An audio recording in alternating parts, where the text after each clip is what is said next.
नमस्कार। मैं पूजा शर्मा अपने श्री मेस्ट्रो चैनल में आपका स्वागत करती हूँ। आज अ, जो है थर्ड डे रहेगा। जैसे हमने फर्स्ट डे पर राशि के बारे में पढ़ा था, हाउसेस के बारे में पढ़ा था, और सेकंड डे पर हमने पक्के घर, जो लाल किताब में मेन इंपॉर्टेंट जो पक्के घर हैं, जिससे टोटल प्रिडिक्शन हम करेंगे कि किस घर में बैठा हुआ ग्रह कैसा फल देगा, तो पक्के घर के बारे में हमने पढ़ा था। और जो है उसकी दृष्टियों के बारे में पढ़ा था, ऊंच नीच के प्लैनेट उसके बारे में पढ़ा था। तो थर्ड डे हम जो है थोड़ा हस्त रेखा के थ्रू जानते हैं कि मतलब क्योंकि लाल किताब में सामुद्रिक कुल सामुद्रिक शास्त्र बोला गया है, तो इसमें हस्त रेखा और पूरा जो थियोरटिकल पूरा ही इसमें पोर्शन आता है। तो थोड़ा हम हस्त रेखा के बारे में आज जानेंगे, उसके बाद आगे और चीजें भी करेंगे। तो चलिए शुरू करते हैं।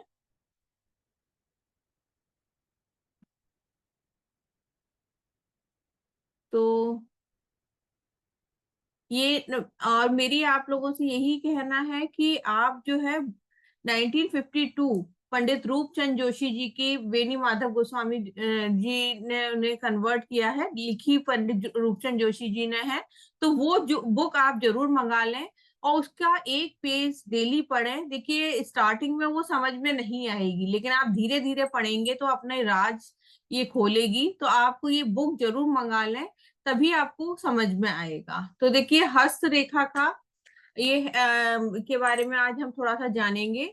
हाथ रेखा को समंदर गिनते, नजूम फलक का काम हुआ, इल्म की आफा ज्योतिष मिलते, लाल किताब का नाम हुआ।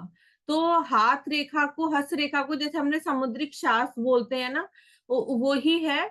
और जो सितारों का जितने भी नौ ग्रह हैं उन सबका इसी इसी हस्त रेखा में ही सब आ जाते हैं। नौ ग्रह, 12 राशियां, सब इसी के थ्रू हम कुंडली भी, जैसे देखिए जो अच्छे जो पुराने जानकार हैं तो हस्त रेखा हाथ देखकर ही ना चार्ट बना लेते हैं। तो उसमें अगर टाइम रेक्टिफिकेशन करना है या इजीली आप देख सकते हैं। इल्म इल्म के आफा ज्योतिष मिलते, लाल किताब का नाम हुआ। इन दोनों के ही मिलने से लाल किताब का सर्जन हुआ है।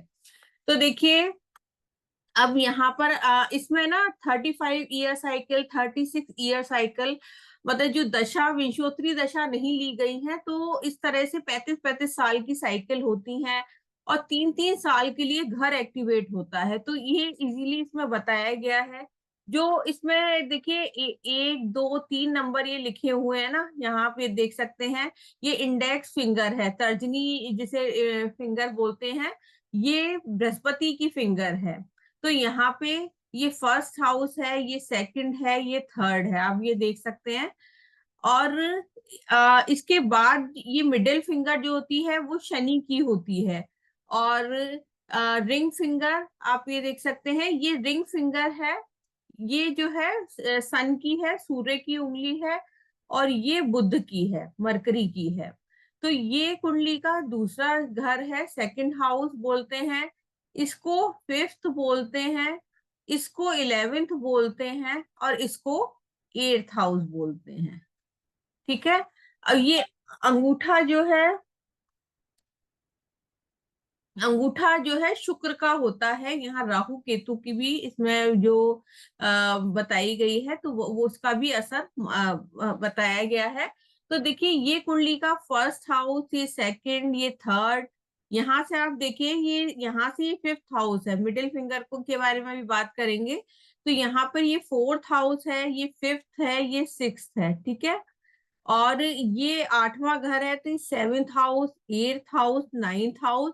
यहाँ पर ये मिडिल फिंगर जो है वो शनि की है। तो शनि को कौन सा घर दिया है ये आप लोगों को समझ में आ ही गया होगा। 10th एंड 11th दिया गया है, तो इसका जिक्र इसलिए बाद में ये आया है। और फिर 12th हाउस है। लेकिन हाउसेस किस तरह से लिखेंगे, 35 ईयर साइकिल जो हम बनाते हैं, और इसके थ्रू काफी कुछ प्रिडिक्शन हो जाती है कि कौन सा घर एक्टिवेट हो रहा है। उसके थ्रू काफी सारी हम प्रिडिक्शन कर लेते हैं। और यहाँ पर ये देखिए सभी नौ ग्रह सब यही है, 12 राशियां यहाँ है, फिंगर पे 12 राशियां हैं, और नौ ग्रह यहाँ पर हैं। तो ये जो ये वाला माउंट होता है ये बृहस्पति का है, ये सैटर्न का है, ये माउंट आप देख सकते हैं, ये सन का है, ये मरकरी का है। ठीक है, इजी है ये देखना। और इसी माउंट के ऊपर वही फिंगर्स बताई गई हैं और हाउसेस लिखे गए हैं। ये शुक्र का होता है ये पार्ट। ये जो है जो है चंद्रमा का है। यहाँ पर मंगल नेक का है, ये आप ये देख सकते हैं, थर्ड लिखा है मंगल नेक। और मंगल बद खाना नंबर 8 है, तो ये मंगल बद का है ना। केतु का ये स्थान, राहु केतु का ये स्थान जो ये वाला पार्ट होता है राहु केतु का बताया गया है। तो राहु को कंट्रोल मंगल कर सकता है, तो हम रेड थ्रेड इसीलिए हाथ में बांधते हैं। और ये मिड स्थान, ये खाना नंबर यहाँ पे 6 लिखा है ना, यहाँ पे भी राहु का वास होता है। जब हम हथेली को ऐसे करते हैं, जो गड्ढा है वहां यहाँ राहु होता है। तो ये मिड पॉइंट है, ये राहु का है। और यहाँ बृहस्पति भी है, आप ये देख सकते हैं। यहाँ केतु खाना नंबर 6 बुध केतु की मौजूदगी है। तो इस तरह से हम यहाँ पे हस्त रेखा का पूरा आ जाता है। तो अगर हम 35 ईयर साइकिल की बात करें तो किस तरह से करेंगे, देखिए 36 के बारे में बात कर लेते हैं। 36 ईयर साइकिल, देखिए इसमें 36 ईयर साइकिल में क्या होता है, 3-3 साल के लिए घर एक्टिवेट होते हैं। और आप उसी के थ्रू, जो घर एक्टिवेट होता है ना, उसी के थ्रू हम इजीली प्रिडिक्शन कर लेते हैं। तो जैसे फर्स्ट हाउस ये है, फर्स्ट हाउस ये है, ठीक है, फर्स्ट हाउस ये है। तो 3 साल के लिए, 1 से 3 साल, 1 साल, 2 साल, 3 साल के लिए ये वाला घर एक्टिवेट होगा। ठीक है, फिर सेकंड हाउस जो है 4 से 6 साल के लिए एक्टिवेट होगा। फिर 5, 6, 7, 7, 8, 9 के लिए ये वाला हाउस एक्टिवेट होगा। तो ये फर्स्ट फिंगर का आ गया यहाँ पे। फर्स्ट फिंगर ये आप ये देख सकते हैं, 1 से 3 तक ये तर्जनी है, इंडेक्स फिंगर है। इसके बाद मिडिल फिंगर आई है ना। हम इसी सीक्वेंस यही लेंगे। तो यहाँ पे मिडिल फिंगर को घर दिए हैं 10, 11, 12। तो ये कौन सा घर है, 10th है ना। तो इसके बाद हम यहाँ आ जाएंगे। तो 10, 11, 12 साल यहाँ आ जाएगा। 13, 14, 15 साल यहाँ आ जाएगा। 16, 17, 18 साल यहाँ आ जाएगा। ठीक है, ये 18 साल तक की कैलकुलेशन ये यहाँ तक हो जाएगी। पता है, ये एक घर जो है 3 साल के लिए एक्टिवेट होगा। एक घर अगर कोई इस टाइम 14 साल का है, तो हम कहेंगे कि इसका 11th हाउस एक्टिवेट है। मतलब अब देखिए 13 से 15 की एज, थोड़ा बच्चे में चेंजेस आता है, बहुत सारे फ्रेंड्स बनाता है, घर से दूर भागने को करता है। तो 11वां घर जनता का भी है, आपके फ्रेंड्स का भी है। तो इस तरह से बच्चे को के अंदर ये रहता है बहुत सारे फ्रेंड्स हो। और इस टाइम उसके बाद पीक टाइम शुरू हो जाता है पढ़ाई लिखाई का, लेकिन वो माँ बाप मना करते हैं। अब जो है इसके बाद जो है इंडेक्स फिंगर आती है। तो इंडेक्स फिंगर को आप ये देख सकते हैं, ये 4, 5, 6। तो यहाँ पर 18 हो गए थे, 19, 20, 21, ये 3 साल हो जाएंगे, है ना। अब उसके बाद ये वाली आ गई, यहाँ पे आ गया 22, 22, 23 और 24। ठीक है, अब इसके बाद यहाँ आ गया 25, 26 और 27। ये 3 साल के लिए ये घर एक्टिवेट हो गया। अब यहाँ ये वाला घर एक्टिवेट होंगे। तो ये कौन सी है, ये वाली फिंगर, 8, 7, 8, 9, है ना। तो अब किसी का टाइम चल रहा है, वो परेशान है, शादी नहीं हो पा रही है। तो उसका 28 से 29, 28, 29, 30 साल तक ये वाला घर एक्टिवेट है। ठीक है, तो उस टाइम में ही बहुत रिश्ते आ रहे होंगे, या कुछ इस तरह से चल रहा होगा, या कोई आपने नया काम शुरू कर लिया होगा। तो इस तरह से हम इजीली देख सकते हैं। अब इसके बाद ये 8वां घर एक्टिवेट होगा तो 31, 32, 33। अब ये घर परेशानियों का है, कष्ट का है। अगर आदमी ऑकल्ट में है, रिसर्च में है, मेडिटेशन वगैरह करने वाला है तो इसे इतना नहीं परेशानी होगी। लेकिन अगर वो ऐसे ही टाइम पास कर रहा है तो ये घर जब भी एक्टिवेट होगा ना तो ये परेशानी क्रिएट करेगा। ठीक है। 9th हाउस जो है यहाँ पर 34, 35, 36, यहाँ पे ये खत्म हो जाएगा 36 ईयर साइकिल। ठीक है। तो इस तरह से है, तो इस टाइम में हो सकता है आपको एंसेस्टर प्रॉपर्टी मिल जाए, है ना, या आपके बुजुर्गों की लाइफ में उस टाइम प्रॉब्लम, उनकी तबीयत खराब होना, जिस तरह का प्लेनेट होगा उसी तरह का वो रिजल्ट दे रहा होगा। तो ये 35 ईयर साइकिल का है। इसके बाद फिर से सेम यही शुरू हो जाएगा। यहाँ 37, 38, 39, ये हो जाएगा 40, 41, 42, यहाँ हो जाएगा 43, 44, 45, है ना। फिर यहाँ आ जाएंगे 46, 47, 48। और देखिए आपको ये इतना इजीली मैं आपको बता रही हूँ, मतलब आपके पास कोई क्लाइंट आया है या आप परेशान हैं तो आप एज लगा के देख लीजिएगा कि या तो अगर आपका 10th हाउस एक्टिवेट है तो उस टाइम आपकी जॉब में प्रॉब्लम आ रही होगी, या तो वहां पे कोई वो ग्रह बैठा परेशान कर रहा है या सामने से दृष्टि डाल के परेशान कर रहा है। आप उसी तरह से देख सकते हैं कि जो प्लेनेट बैठा है, जो हाउस एक्टिवेट है ना, उसी से रिलेटेड आप परेशानी या अच्छा फील कर रहे होंगे। अब यहाँ पर 48 तक ये हो जाएगा, यहाँ 49, 50, 51। अब यहाँ पर 52, 53, 54। ठीक है। अब 54 के बाद यहाँ आ जाएंगे 55, 56, 57 तक, है ना, ये हो गया। अब यहाँ आ जाएंगे 58, 59, 60 तक, यहाँ हो गया। फिर 61, 62, 63 तक यहाँ आ गए। ऐसे ही करके ना आगे बढ़ते चले जाएंगे। ये 64, 65, 66। तो मेनली आप, मैं बार बार बोल रही हूँ, जिसका जो घर है, ऐसे ही यहाँ 72 तक आ जाएंगे। मैं इसे पहले कंप्लीट कर देती हूँ। 67, 68, 69, यहाँ पर ये दूसरी साइकिल खत्म हो जाएगी। 70, 71, 72। तो देखिए 72 तक ये दूसरी साइकिल खत्म हो जाएगी, इसी तरह से तीसरी शुरू हो जाएगी। तो यहाँ पर आपका सपोज बुध बैठा है, ठीक है, और आपकी एज चल रही है 35।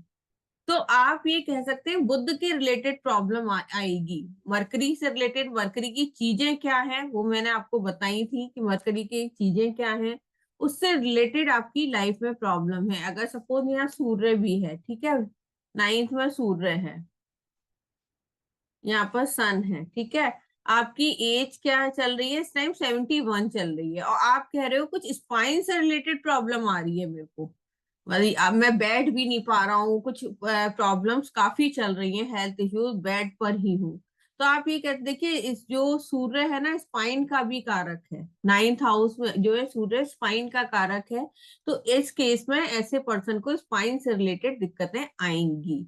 तो आप इजीली बता सकते हैं 3 साल के लिए हाउस एक्टिवेट होगा, तो आप इजीली देख के ये बता सकते हैं। मैंने बहुत ही सरल तरीके से ये बताया है। ना तो आपको ये बुक में ये चीज मिलेगी, ना कोई इसे बताएगा। इसी को बताने के ना अलग अलग कोर्स बन जाते हैं, और जो है कोई भी फिर भी नहीं डिकोड कर पाता है। तो मैंने आपको 10 मिनट भी नहीं लगे और ये चीज आपको इजीली बता दी है। तो आप ये अपने चार्ट पे लगा के देखिए कि किस तरह का ये रिजल्ट दे रहा है ना। तो आप वो कर सकते हैं।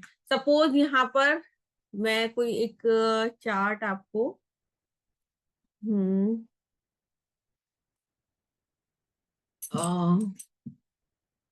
सपोज यहाँ राहु है, ठीक है, तो यहाँ उसके सामने केतु होगा, है ना। किसी का 49th ईयर एक्टिवेट है, 49th ईयर ये वाला होगा, है ना, 49, 50, 51, ये वाला हाउस होगा 49। राहु यहाँ है ना। राहु क्या है, फॉरेन ट्रेवल का भी कारक है ना। राहु अगर यहाँ होगा, 11th में राहु है, तो जुपिटर वीक हो जाएगा। ठीक है, तो या तो उसके फादर है उस टाइम, अगर 49 की एज में फादर है, तो फादर की हेल्थ खराब हो रही होगी। राहु अगर 11th में है, तो ऐसे लोग है ना ज्यादा रिचुअल्स को मानने वाले नहीं होते हैं, है ना। लाइफ में इस टाइम जो स्टेबिलिटी थी, वो स्टेबिलिटी खत्म हो रही होगी। उथल पुथल कहते हैं ना, लाइफ में मत जाना, इस तरह का हो रहा होगा। कहने को लाभ का भी है 11वां घर, प्रॉफिट्स का भी है। अगर ये राहु क्या है, रिसर्च भी है, अगर ये रिसर्च में लगा ले चीजें, ससुराल से रिलेशन अच्छे कर ले, तो हो सकता है ये राहु अच्छा रिजल्ट दे जाए। लेकिन अगर राहु अगर यहाँ है, और यहाँ राहु है, तो हमें बुध को, राहु को अगर चेक करना है, तो मरकरी को भी हमें चेक करना पड़ेगा, कुंडली में मरकरी कैसा है। जुपिटर तो यहाँ खराब हो ही गया इसकी वजह से, तो उसके उपाय तो हमें राहु के करने ही होंगे। तो मरकरी अगर अच्छा बैठा है, तो ये राहु भी इतना खराबी नहीं देगा, नहीं तो ये राहु भी खराबी दे सकता है। तो इस तरह से हम इजीली देख के बता सकते हैं कि कैसा क्या है। और इसके उपाय भी हम जो 36 ईयर साइकिल के, हम उपाय भी इजीली कर सकते हैं कि अगर राहु यहाँ है, तो राहु के उपाय, अगर उसे बीमारी सता रही है, तो बीमारी के हम भी उपाय कर सकते हैं। और जुपिटर के थ्रू ही ठीक करके ही उपाय होंगे, तो हम इजीली ये उपाय भी कर सकते हैं। तो ये तरीका होता है। तो एक एक टॉपिक और कर लेते हैं, अगर आप लोग चाहें तो। देखिए, ये हर एक बुक में 1952 में नहीं है, किसी और उससे लिया गया है पंडित रूपचंद जोशी जी की। तो जो पहले घर में मेष राशि पड़ती है, ठीक है, पहले घर में मेष राशि पड़ती है, तो ये यहाँ पर 1 से 3 में एक्टिवेट होगा, 37 से 39 में एक्टिवेट होगा, 73 से 75 में फर्स्ट हाउस एक्टिवेट होगा। सेकंड हाउस जो है 4 से 6 की एज में एक्टिवेट होगा, 40 से 42, 76 से 78 में सेकंड हाउस एक्टिवेट होगा। ठीक है, और थर्ड हाउस आप देख सकते हैं 7 से 9 में, 43 से 45 में, 79 से 81 में। Fourth house 19 to 21, 55 to 57, 91 to 93। Fifth house जो है, ये देखिए ये है, तो यहाँ पर ये एक्टिवेट हो जाएगा। बार बार मैं ये कह रही हूँ कि जो प्लेनेट है, ये तो हो गई एक्टिवेशन एज, जो एक्टिव हो गया 3 3 साल के लिए। हर खाने में उम्र के 3 साल होंगे। देखिए लिखा है उम्र के कौन से साल में किस राशि नंबर के ग्रह काबिले उपाय होंगे। तो इस जो 36 साल चक्कर में हम उपाय इजीली, अगर नहीं, जैसे कुछ होता है ना कि ग्रह फल के उपाय नहीं किए जाते, राशि फल के उपाय हम कर सकते हैं, लेकिन 36 ईयर साइकिल में अगर वो प्लेनेट आ गया है, आप उपाय नहीं कर पा रहे हैं, तो अगर वो घर एक्टिवेट है, तो आप इजीली उपाय कर सकते हैं। ठीक है, तो यहाँ पे हमने ये देख लिया 6th हाउस में कौन कौन से ईयर में 6th हाउस कब कब एक्टिवेट होगा, 7th कब एक्टिवेट होगा, 8th, 9th, 10th, 11th, 12th। आप इजीली देख सकते हैं, इसे एक चार्ट के उसमें आप बना लीजिएगा, तो कौन सा कब एक्टिवेट होगा, तो हम इजीली देख सकते हैं। और बहुत इंटरेस्टिंग है, बहुत मजा आता है, मतलब बहुत इजीली आप कैलकुलेशन, अगर आपको हाउसेस का ध्यान है, ग्रहों का ध्यान है, और इजीली आप कैलकुलेशन कर सकते हैं। बहुत इंटरेस्टिंग है लाल किताब, अगर कोई भी इसे मन से करता है। देखिए, कहने को लाल किताब की इतनी बुराइयां लोग वाह करते हैं, लेकिन अगर कोई भी मन से अगर ये लाल किताब कर रहा है ना, तो ऐसा हो ही नहीं सकता उसे ना आए।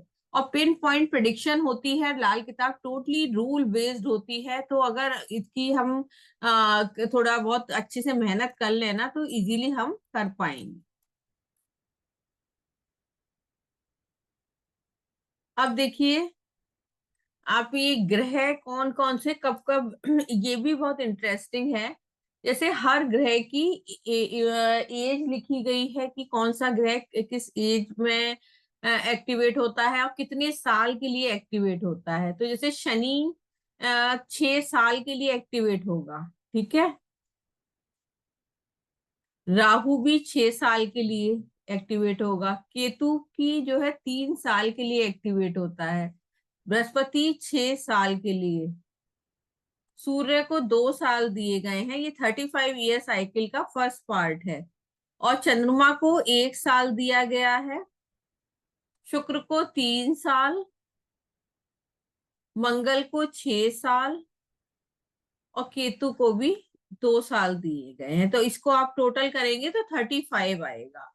तो पहले साल में कौन सा घर ग्रह एक्टिवेट होगा, बच्चा अगर 1 से 6 साल का है, वो हमने नॉर्मल हाउसेज एक्टिवेशन का बता दिया कि 36 ईयर साइकिल जो थी, तो वो उसमें वो जो हाउस कौन सा एक्टिवेट हो रहा है। लेकिन इसका ये है, कोई आप बाहर कहीं गए हो और कह रहा है आदमी, पर्सन कह रहा है कि ये मेरा 26वां साल चल रहा है और मेरा जो है रिलेशनशिप में प्रॉब्लम आ रही है या कुछ है, तो आप ये कह दो इस टाइम आपका शुक्र वीक हो रहा है, शुक्र का की एज चल रही है।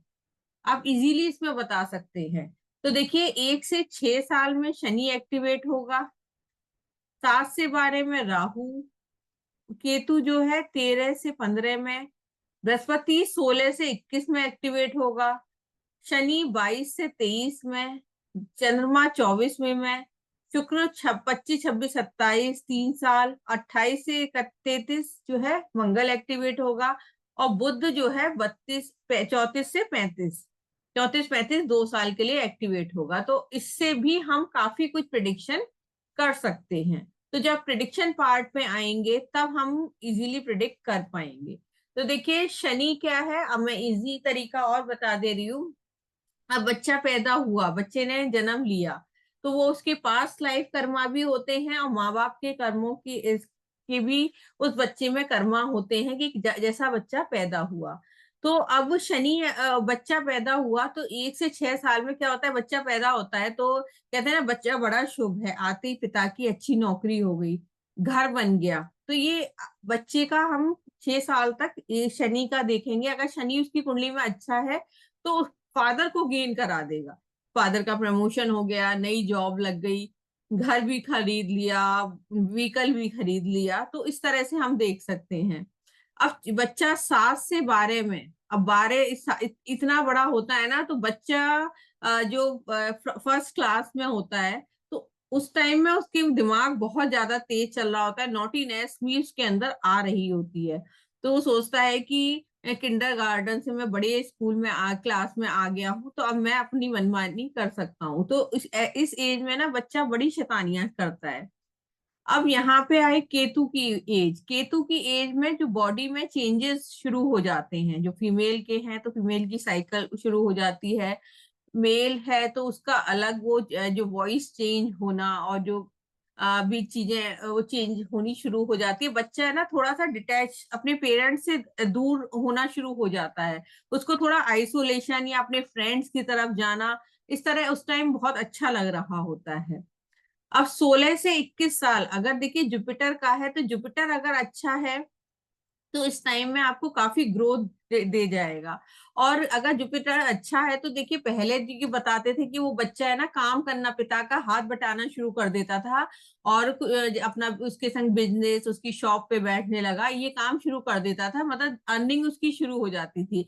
लेकिन अब के उसमें हम ये देखते हैं कि 16वें साल में बच्चा 10th करता है, 18 से में 21 वो 12th करता है, फिर वो ग्रेजुएशन की तरफ जाता है, जो भी लाइन चूज कर रहा होता है उस टाइम जाता है। लेकिन आजकल स्टार्टअप का बहुत है, छोटे छोटे बच्चे ना यूट्यूब पे आकर ही अर्निंग शुरू कर देते हैं, या जो भी उनका वो रहता है तो स्टार्ट कुछ ना कुछ कर देते हैं। तो ये बृहस्पति अच्छे की निशानी है। एजुकेशन में अच्छा कर रहा है तो बृहस्पति अच्छे की निशानी है। अगर दादाजी उस टाइम में कुछ प्रॉब्लम हो गई, दादाजी चले गए, तो ये खराब की निशानी है। तो बृहस्पति की एज 16 से 21 है। सूर्य की है 22 और 23। सूर्य क्या है, डिग्री का कारक है, नेम फेम का कारक है, गवर्नमेंट का कारक है। या तो फादर, सूर्य पिता का कारक है, तो उस टाइम फादर को कुछ अच्छा उनके संग अच्छा हुआ हो, या आपको कोई हायर डिग्री मिली हो, जिसकी वजह से देखिए हायर डिग्री इस एज में मिल जाए ना तो पूरी लाइफ आपकी उस डिग्री पे डिपेंडेंट हो जाती है कि आप उनकी जॉब का और उसकी सैलरी ये सब शुरू हो जाती है। चंद्रमा क्या है, लिक्विड कैश का कारक है, मदर का कारक है, तो उस एज में ना उस तरह के सिम्टम्स होने शुरू हो जाते हैं। आप देख सकते हैं अगर किसी की 42 एज चल रही है तो राहु का टाइम शुरू हो गया है। तो राहु जो है 42 से 47 में अगर एक्टिवेट है तो आपको उस टाइम लगेगा कि अगर राहु अच्छी जगह बैठा है तो अब वो है ना फॉरेन सेटलमेंट कर लेते हैं, नया काम को शुरू कर लेते हैं, या आपके ससुराल से ही प्रॉब्लम शुरू हो जाएगी, या ससुराल में प्रॉब्लम शुरू हो जाएगी। तो इस तरह से हम देख सकते हैं।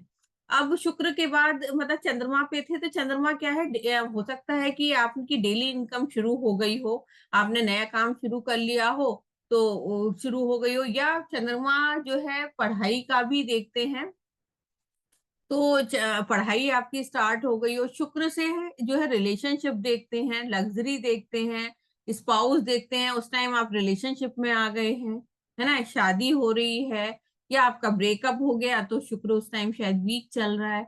मंगल की एज 28 से 33 साल बोली गई है, तो मंगल जो है मतलब आपके किसी से रिलेशन बनना, मतलब शादी के में बंधन में बंध गए हैं, और उसके बाद आप एक अलग लाइफ गुजार रहे हैं, भाइयों की हेल्प कर रहे हैं, और सब चीजें आगे बढ़ रही हैं, तो ये मंगल का टाइम है, दो लोगों की हेल्प कर रहे हैं। बुध की एज में आपकी बहन की शादी हुई, नया काम शुरू किया, तो ये बुध का है।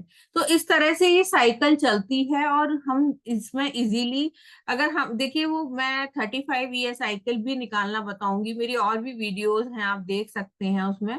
तो इजीली हम देख पाएंगे कि किस तरह से हम वो चीजें कर पाएंगे।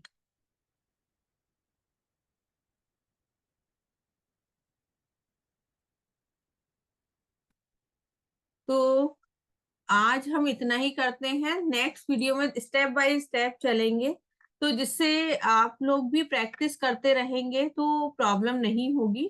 तो आप प्रैक्टिस करते रहिए, और मेरे चैनल से जुड़े रहिए, और जितना हो सके वीडियो को आप शेयर करिए।